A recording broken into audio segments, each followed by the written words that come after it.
Bonjour à tous et bienvenue à cette édition de la revue de la presse. Ce matin à la une, commençons par le quotidien Mutation qui titre en grande une Kalkaba Malboum, sprint pour l'éternité, vie et mort du président du Comité national olympique et sportif du Cameroun. Les hommages de François Marc Modzom et Emmanuel Vognou à la page 11 du journal. Dans la même lancée, l'œil du Sahel titre également Ahmad Kalkaba Malboum, une légende multidimensionnelle quitte la scène. Le journal nous renvoie les détails dans les pages 8 et 9. Kalkaba Malboum, les dernières foulées d'un géant, titre en grande une ce matin, le quotidien Le Jour qui nous renvoie les détails à la page 4. Parlons d'autre chose cette fois-ci, mais toujours en nécrologie, avec le journal Cameroun Tribune qui titre en grande une Marcel Niat Ndjifenji avec tous les honneurs. Les obsèques officielles de l'ancien président du Sénat ont débuté hier par la levée de corps à l'hôpital général de Yaoundé, avant les hommages parlementaires au palais des congrès. Des séquences organisées en présence du représentant du chef de l'État, Aboubakari Abdoulaye, président du Sénat. Pour la suite du programme, l'illustre disparu sera inhumé demain à Baganté, sa terre natale.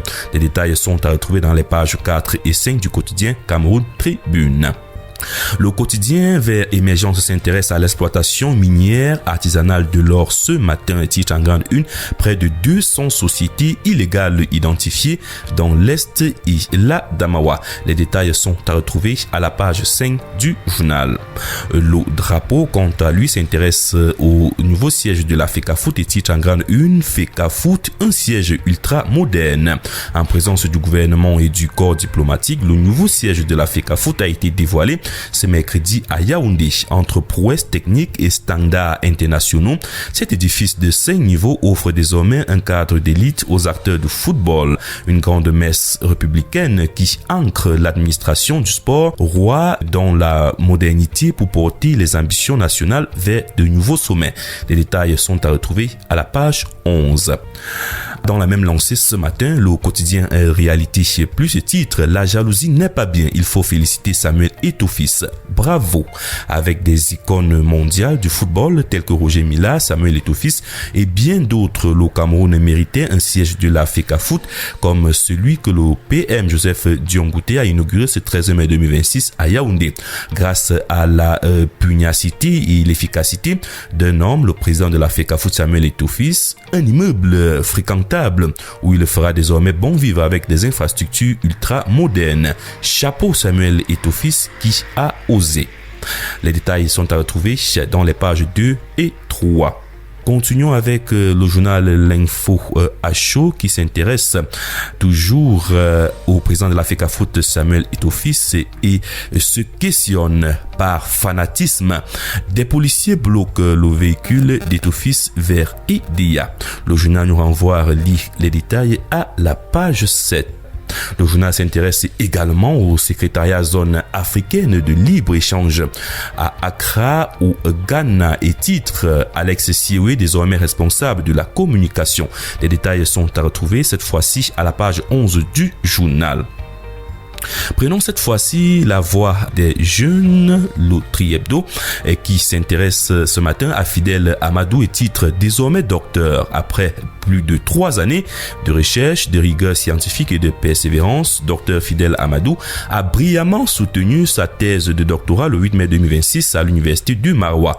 Une consécration académique qui vient récompenser le parcours d'un jeune chercheur engagé au service du droit et de la gouvernance publique. Les détails sont à retrouver à la page 3.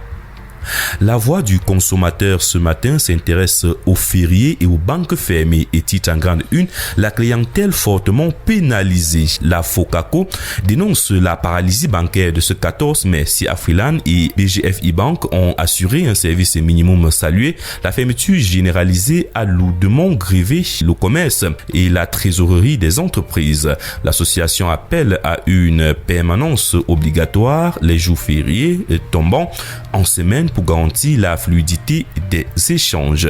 Les détails sont à retrouver à la page 2. Le premier quotidien économique de la zone Semar titre Institution. Alexandre Sioui rejoint le secrétariat de la ZLECAF. Il a été nommé conseiller principal chargé de la communication. Les chantiers qui l'attendent sont à découvrir à la page 3 du journal. Prenons le quotidien Eco News qui s'intéresse à la gestion publique bancaire et titre La General Bank of Cameroun face aux défis de la rentabilité et du modèle CBC.